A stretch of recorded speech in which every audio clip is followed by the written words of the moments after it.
사랑하는 영락교회 지체들에게 주 안에서 평화 인사를 전합니다. 오늘은 2022년 8월 23일 화요일입니다. 오늘의 묵상 본문은 욥기 22장 1절로 30절까지의 말씀입니다. 오늘 본문 말씀 22장 1절부터의 말씀은 이렇게 시작합니다. 대만 사람 엘리바스가 대답하여 이르되 사람이 어찌 하나님께 유익하게 하겠느냐. 지혜로운 자도 자기에게 유익할 따름이니라. 지금 엘리바스 친구 대만 사람 엘리바스의 세 번째 말이죠. 사람이 어찌 하나님께 유익하겠느냐. 지혜로운 자도 자기에게 유익할 따름이니라. 사람이 하나님께 덕될 게 뭐가 있느냐. 하나님이 사람에게 아쉬울 것이 무엇이 있느냐. 일견 맞는 이야기입니다.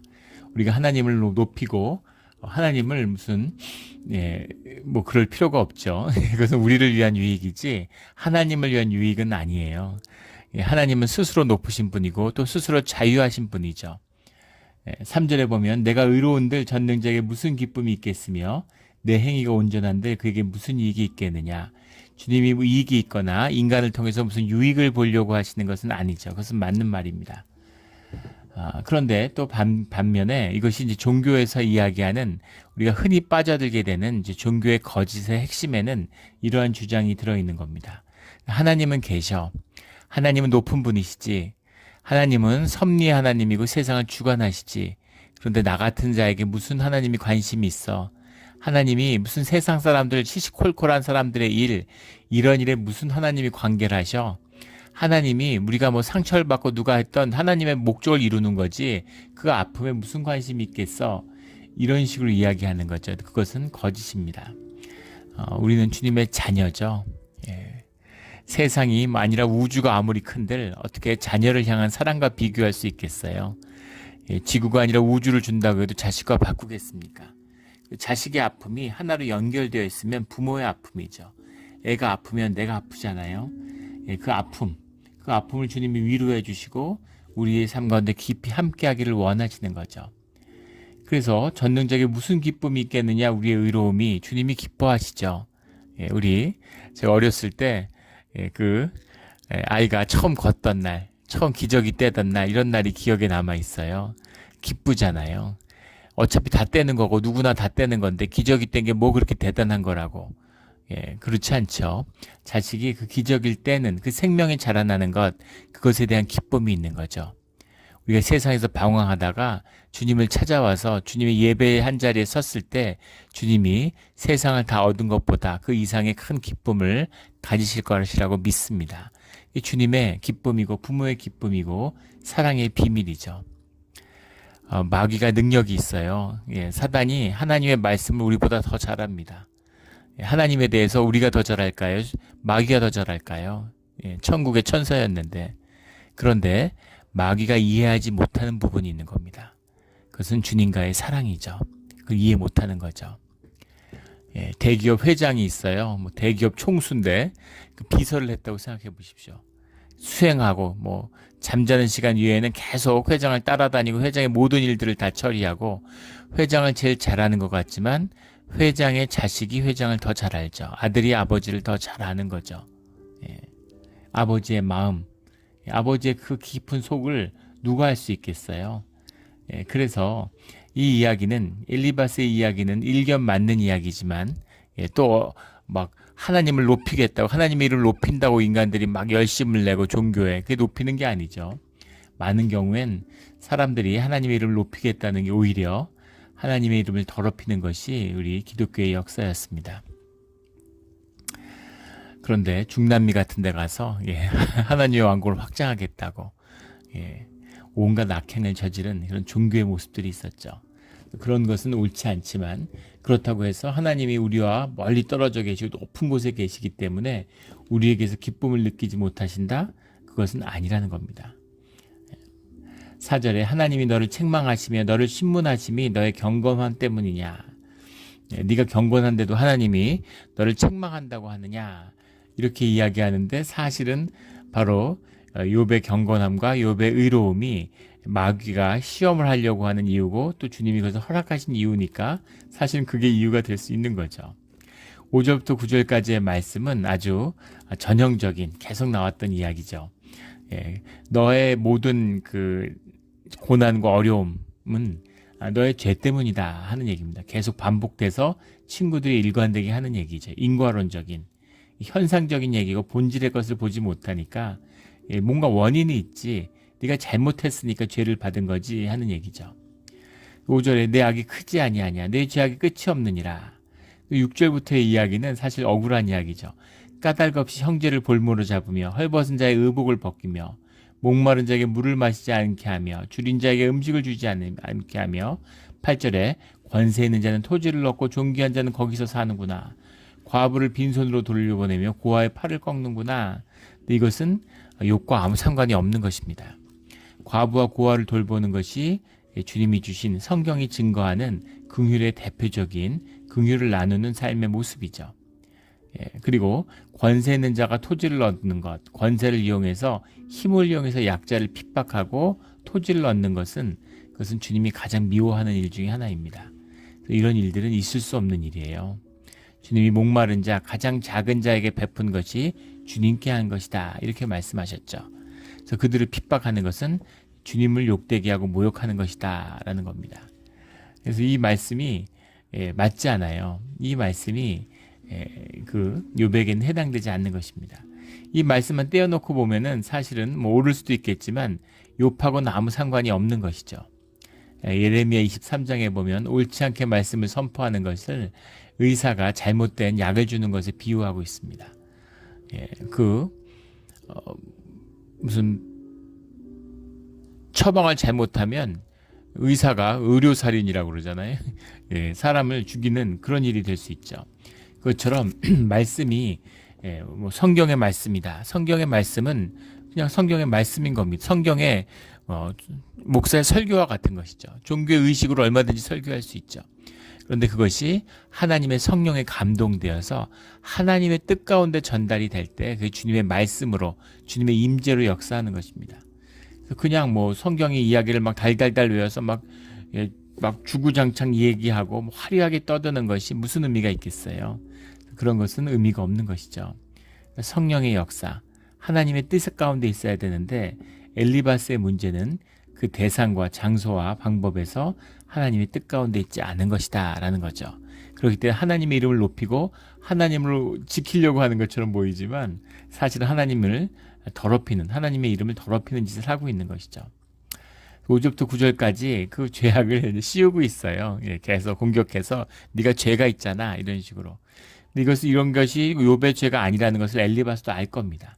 근데 죄에 대한 일반론이겠죠. 죄를 미워하고 죄를 심판하시는 하나님의 뜻을 분명히 이제 밝히는 거죠. 네가 죄 가운데 있다. 네가 모르고 죄를 지을 수도 있고 너의 죄악이 끝이 없구나. 또 맞는 이야기죠. 우리가 죄된 육신을 입고 있기 때문에 죄성을 타락된 육신을 입고 있기 때문에 우리의 삶이 계속 죄의 연속이죠. 그러나 그렇다고 해서 우리가 주님 안에서 의롭다 하심을 받은 자로서 경건한 삶, 구별된 자의 삶을 살려는 우리의 노력이 헛되냐? 결코 그렇지 않다는 겁니다. 주님과 함께하는 삶, 우리를 주장하고 우리의 삶을 구별시켜 주시고 불러내 주신 주님이 성령이 우리의 삶을 다른 삶으로 인도해 주신다고 하는 것이죠. 그런 의미에서 이런 인과론적인 인과응보 같은 이런 것은 욥에게는 맞지 않는다라는 건 분명한 것이죠. 10절에 보면 그러므로 이 앞에 있는 그 죄들 때문에 그러므로 올무들이 너를 둘러싸고 두려움이 너 갑자기 너를 엄습하며 어둠이 너를 하여금 보지 못하게 하고 홍수가 너를 덮느니라. 너가 어둠 속에 있는 것은 너의 죄 때문이다라는 거죠. 올무들이 너를 둘러쌌고 어둠이 너로 하여금 보지 못하게 한다. 지금 답답함을 욥이 토로하고 있잖아요. 욥은 왜 주님이 이 가운데 개입하시지 않는가? 주님이 왜 이런 모든 그 징벌과 이런 것의 중심에 주님이 계시는데 주님은 왜 이것에 대해서 침묵하시느냐라고 한탄하고 있는데 그것에 대해서 그 죄 때문에 그 죄가 너의 어둠이 되었다. 주님과 너의 관계를 단절하고 너와 주님을 멀어지게 하는 것이 너의 죄다. 이렇게 이야기하고 있는 것이죠. 12절에 하나님은 높은 하늘에 계시지 아니하냐. 보라 우두머리 별이 얼마나 높은가. 하나님은 높은 하늘에 계신다. 그러나 13절에 내 말은 하나님이 무엇을 아시며 흑암 중에서 어찌 심판하실 수 있으랴. 14절에 빽빽한 구름이 그를 가린즉 그가 보지 못하시고 둥근 하늘을 거니실 뿐이라 하는구나. 그러니까 주님의 침묵에 대한 이야기죠. 주님이 침묵하시는데 그 자체가 가장 믿는 자들에게는 어려움이죠. 고난이 있을 수 있습니다. 환난이 있을 수 있어요. 그런데 주님이 말씀하시고 주님의 뜻이라는 것을 알면 그러면 그것을 이겨낼 수 있죠. 말씀에 의지해서. 근데 주님이 침묵하시는 거예요. 그래서 그 의미가 무엇인지, 내가 잘못된 자리에 있는 것인지, 내가 어떻게 해야 되는 것인지 그런 게 어려운 것이죠. 예. 주님이 말씀하시면 어두움과 맞서겠죠. 피해야 되는 건지, 도망해야 되는 것인지, 맞서야 되는 건지, 싸워야 되는 것인지 알 수 없는 것이죠. 예. 일을 추진했는데 일이 막혀요. 되질 않아요. 주님이 막으시는 것인지 아니면 마귀가 막는 것인지 쫓고서 나가야 되는 건지 아니면 뒤로 물러나야 되는 것인지 이런 게 어려운 것이죠. 그 가운데 주님의 응답을 구하는데 주님이 침묵하시는 겁니다. 주님이 침묵하실 때가 있죠. 예. 주님의 침묵의 의미, 이게 어려운 것입니다. 예. 노라고 말씀하시는 건지 아니면 길을 찾으라고 말씀하시는 건지 아니면 답을 뒤로 미루시는 건지 알 수 없는 것이죠. 예, 그런 침묵 가운데 있는데 그런데 엘리바스의 주장은 그 침묵, 그 어두움 그것은 너의 죄 때문이다. 네가 어두워져서 말씀하시는 주님의 음성을 듣지 못하기 때문이다. 이렇게 이야기하는 거죠. 이 이야기에는 난 들었다라는 게 들어있는데 나는 들어있고 나에겐 보인다. 이렇게 얘기하는 것이죠. 그런데 분명한 것은 뒤에 가면 엘리바스는 듣지 못했다는 겁니다. 주님의 음성을 듣지 못한 자가 들은 것이라고 이야기하는 건 큰 죄죠. 우리 개신교가 교회가 자꾸 타락하니까 이제 막 구원의 확신 이런 얘기가 교리같이 이야기를 해요. 그 집회 같은 데 가면 구원에 확신하는 자를 손들라고 그러고 뭐 제자훈련 이런 거 하면서 확신이 없는 걸 막 꾸짖습니다. 구원의 확신이란 말은 구원파가 만든 말이죠. 기독교 교리가 아니에요. 내가 확신하는 게 무슨 의미가 있을까요? 내가 믿어드리고 내가 높여드리고 내가 확신 갖고 내가 봉사하고 아무 의미 없는 거죠. 주님과 하나 된 삶이라는 것은 주님이 주님이 나를 주장하여 주시는 거죠. 주님이 함께하기 때문에 주님이 주신 믿음이 있고 주님이 나를 주장하여 주시고 인도해 주시기 때문에 주님의 역사하심이 내 안에서 일어나는 거죠. 나는 죽어야 되는 겁니다.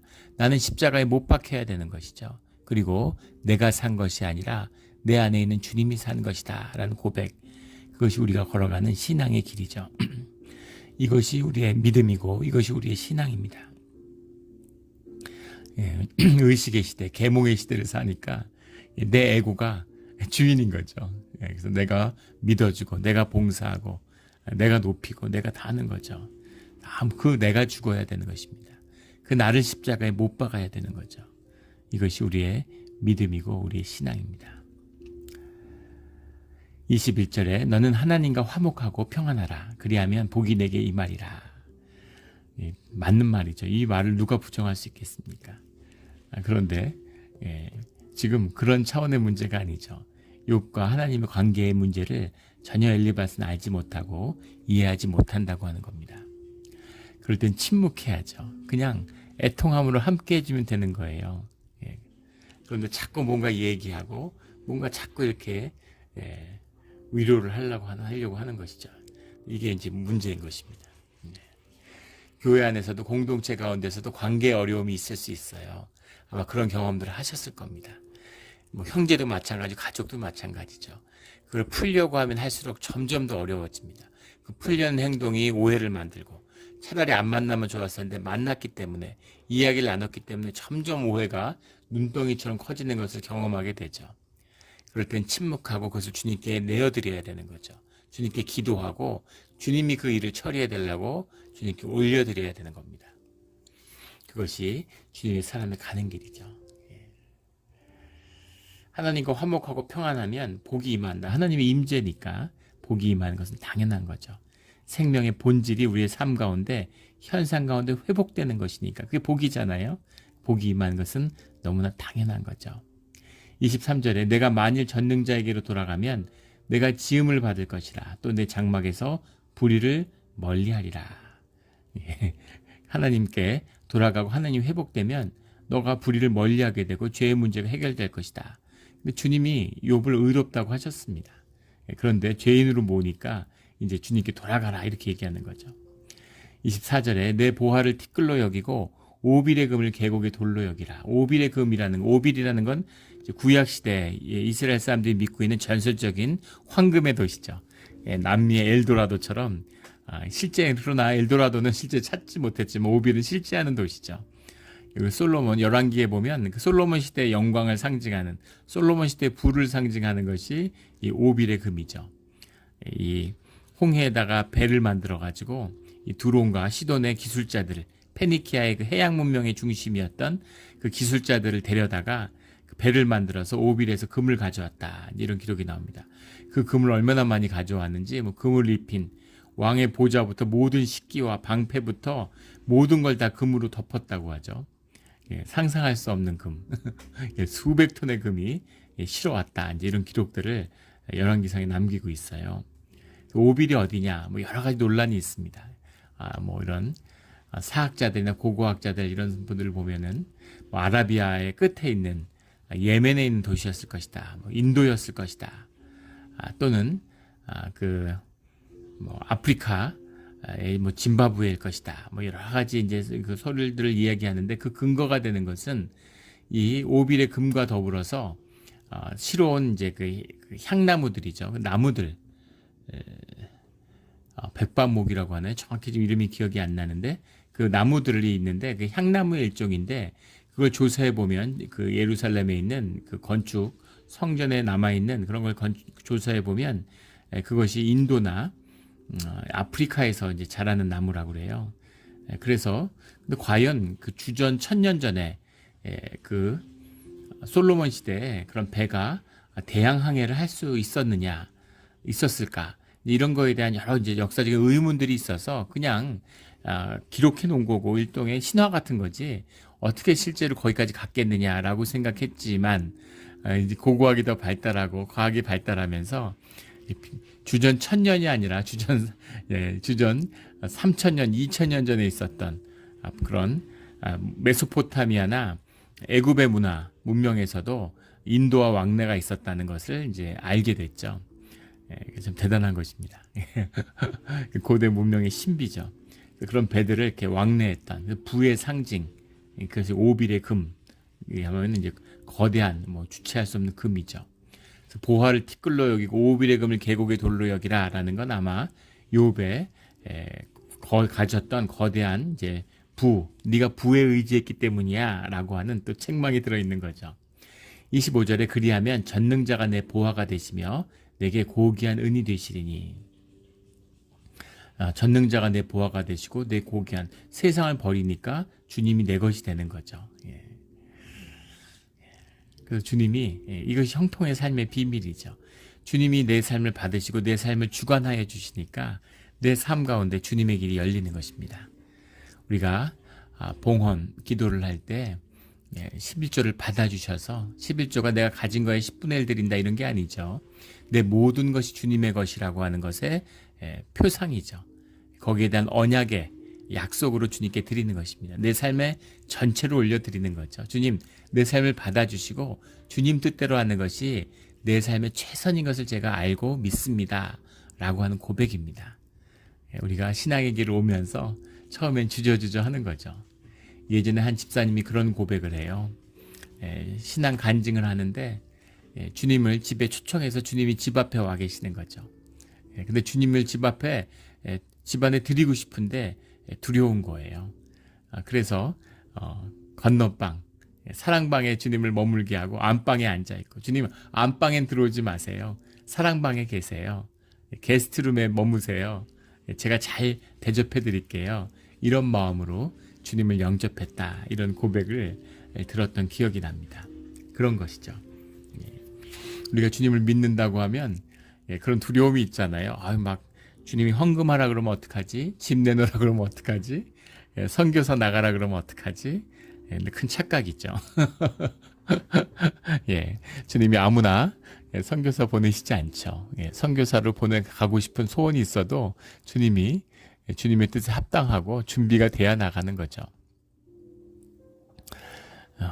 또 집 내놓으라고 하면 어떡하나. 예, 예전에 우리 할머니가 어릴 때 그런 말씀 많이 하셨어요. 예, 그 거지 콧구멍에서 마늘을 빼먹지, 뭐 거지 똥구멍에서 무슨 콩나물을 빼먹지. 참 상상만 해도 끔찍한 이야기죠. 어떻게 그렇게 비참한. 예전에 뭐 우리 그 해방 이후에 50년대는 그랬다 그래요. 뭐 집집마다 보리 2마리 못 내놔도 문둥병 환자 1명씩은 내놓는다. 나병 환자들을 1명씩은 한센병이죠. 1명씩은 내놓는다 할 정도로 이제 한센병 환자들이 많았던 시절이 있었던 거죠. 그때 나왔던 너무 비참한, 세상에서 가장 비참한 사람, 나병 환자에게서 뭘 뺏겠습니까? 더 주지 못할 망정. 주님이 우리를 보시는 눈이죠. 아버지가 재벌인데 집 나가서 길에서 노숙자하고 거지하고 있다고 생각해 보세요. 얼마나 불쌍하겠습니까? 아버지가 보면 가슴이 찢어지겠죠. 주님이 우리를 보는 눈은 그거보다 더 비통하시리라고 봅니다. 하나님의 자녀인데, 주의 자녀인데, 존귀한 삶으로 만들었는데 먹고 산다고, 생존에 치여서 먹고 살려고 고달픈 삶을 살고 있는 거죠. 집으로 돌아와야 되는데 탕자의 비유에 나오는 것처럼 돼지 쥐염 열매를 먹으면서 아버지께 돌아오지 않는 거죠. 아버지께로 돌아가는, 주님 안에서 성통의 삶이 열리는 우리 삶의 자리가 되기를 주의 이름으로 축원합니다. 적는 자가 내 보화가 되시며 내게 고귀한 은이 되시리니, 28절에 내가 무엇을 결정하면 이루어질 것이요 내 길에 빛이 비치리라. 주님이 임재하고 주님이 같이하는 삶의 복이고 축복이죠. 이 깊은 복이 우리에게 필요한 것을 압니다. 이 복이 임하는, 이 복을 함께 누려가는 그런 우리의 삶의 자리가 되기를 주의 이름으로 축원합니다. 아멘. 함께 기도드리겠습니다. 하나님 아버지 감사합니다. 엘리바스와 욥의 대화에서처럼 하나님의 깊은 경륜과 섭리를 우리가 헤아릴 수 없습니다. 또 우리 가운데 두려움이 있습니다. 하나님은 크시고 하나님은 높으신 분이기 때문에 우리가 하나님께 어떻게 가까이 다가갈까 하는 두려움이 있습니다. 하지만 우리가 다가갈 수 없는 주님이 우리에게 오셔서 십자가의 보혈로 우리를 덮어주시고 우리를 의롭다 하시고 우리를 주의 자녀로 삼아주신 것에 감사를 드립니다. 주님, 우리를 붙들어 주시고 우리를 주장하여 주셔서 우리의 삶이 주님의 뜻 가운데 갈 수 있도록, 주님과 동행하는 삶이 될 수 있도록 주님 붙잡아 주시옵소서. 주님께 모든 것을 의지하며 맡기며 감사하며 예수 그리스도의 이름으로 기도드렸습니다. 아멘.